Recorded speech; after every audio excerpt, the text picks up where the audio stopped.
Hello, my name is Sherry Eichert, and today I am responding to a relationship scenario about Kendall and Adrian.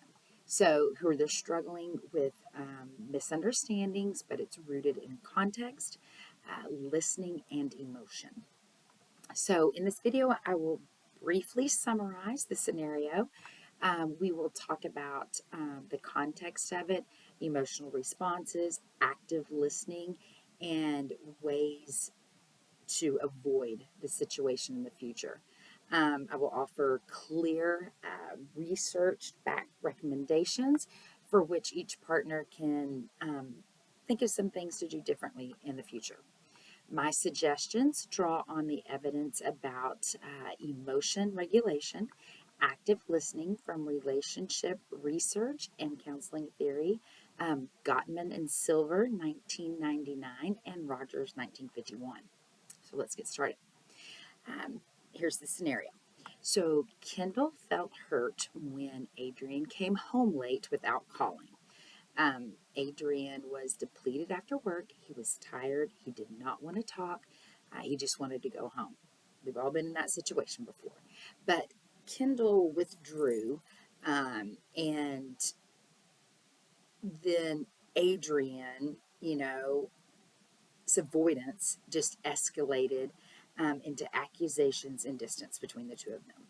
So the conflict emerges from different expectations, from family backgrounds, and then also emotional habits. So let's explore why it happened.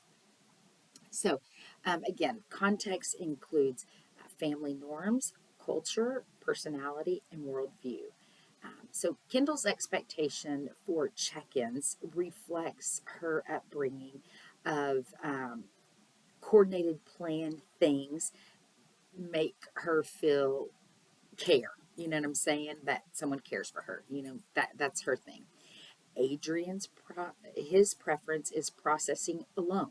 Okay, that's kind of just his family culture and that independence, and so that's kind of his background. And let me tell you that they've been dating for 2 years. Okay, so that's something to kind of keep in mind there. So these different frames shape the actions. Okay. Um, and what they mean to each partner. So when people interrupt behavior through their own context, when they interpret behavior in their own context without asking, without listening, okay, that's where things can kind of, you know, cause things to go wrong. They often attribute negative motives, rather than thinking of a neutral one. We always go to the negative. Research on perception and relationship shows that partners' backgrounds strongly influence interpretation of ambiguous behavior. And that's Bradbury and Finchman, 1990. Um, in Kendall and Adrian's case, Kendall assumed Adrian didn't care because he didn't call.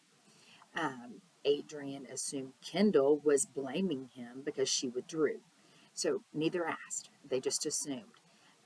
So now that we've seen the context, let's talk about the emotion side of it. Emotions are signals, not accusations. Okay. So Kendall's hurt and her triggered a defensiveness, a natural but can be a relationship damaging response. Okay. While Adrian's stress led him to withdraw from the situation. Um, when we react defensively without naming what we feel, we escalate conflict instead of resolving it. Okay. Um, Emotion regulation is crucial. Pausing to name your emotion um, can really reduce escalation into something bigger.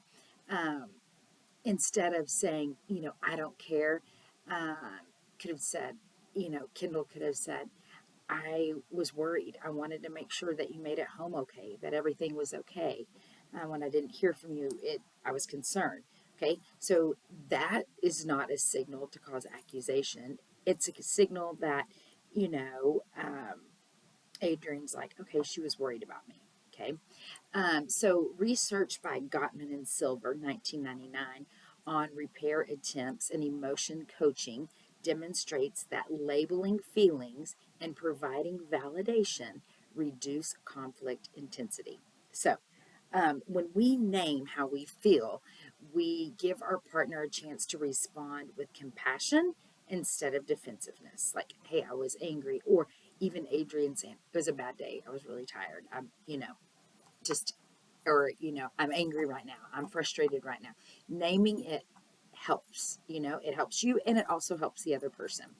Um, so now let's look at the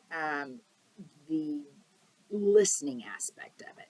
So, active mindful listening means pausing, paraphrasing, asking open questions, validating the feelings, before defending.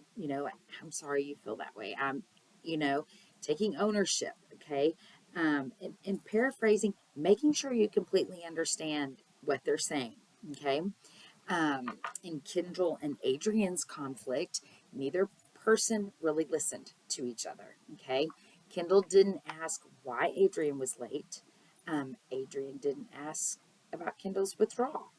Um, Carl Rogers' 1951 client centered approach emphasizes empathy and reflection as core to helping someone feel understood. Empathy, yes.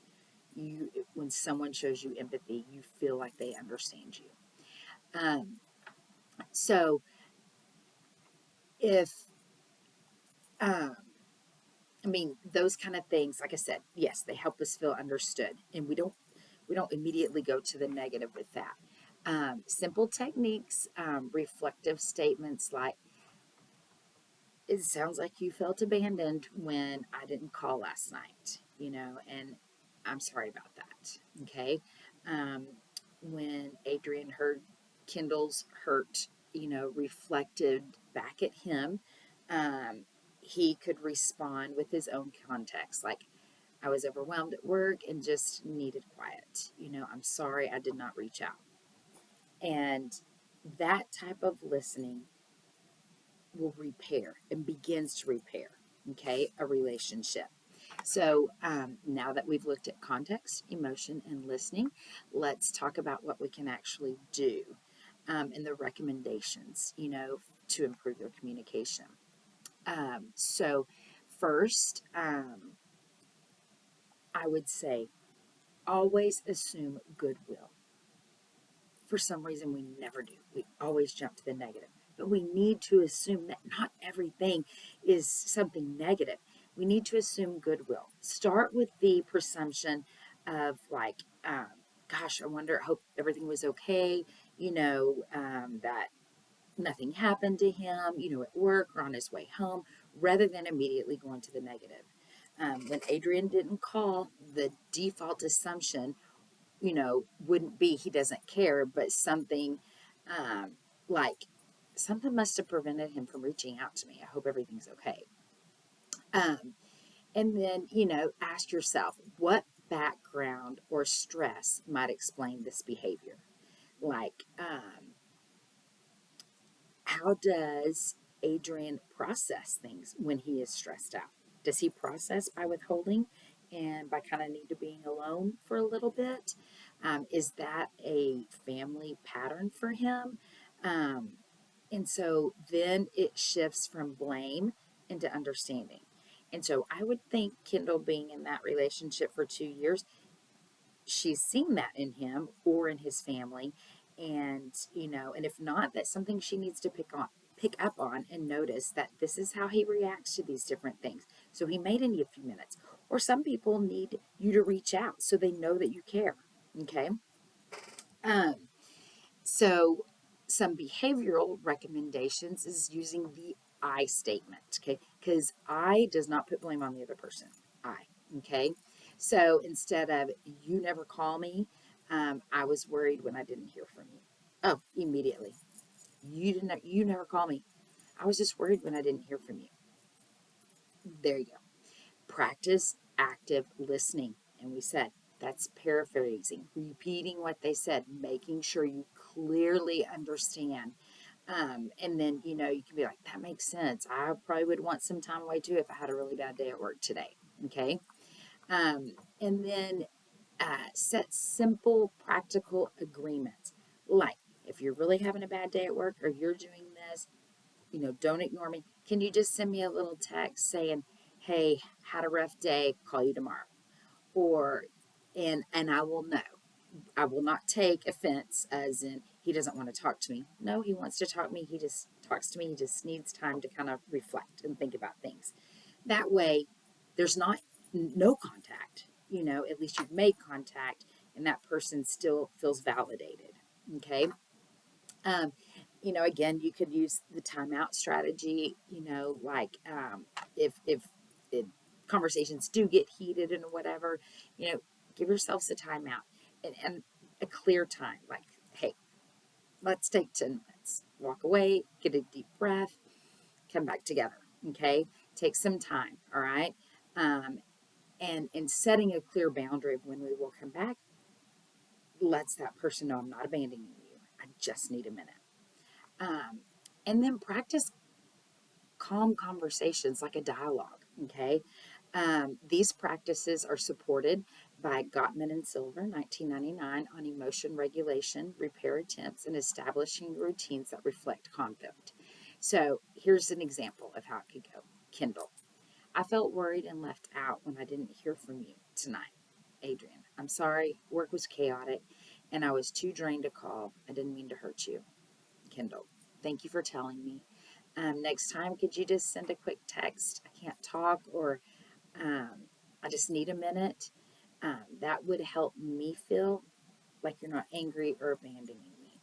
Adrian, yes, I can do that. I can absolutely send a short text.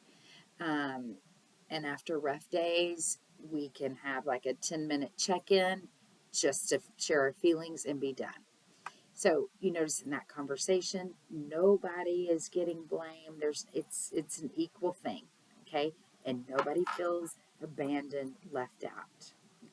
So to summarize all of that, um, Kendall and Adrian and their communication issue teaches us about the power of context, emotion, and listening. Um, so we explored the three concepts again: context, emotion, and mindful listening.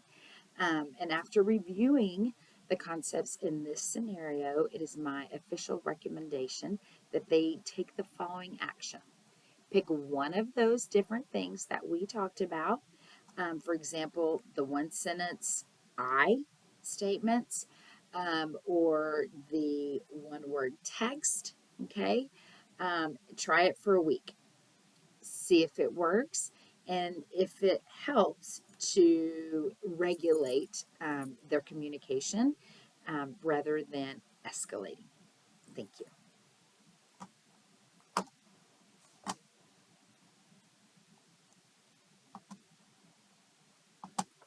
if I can get it to turn off.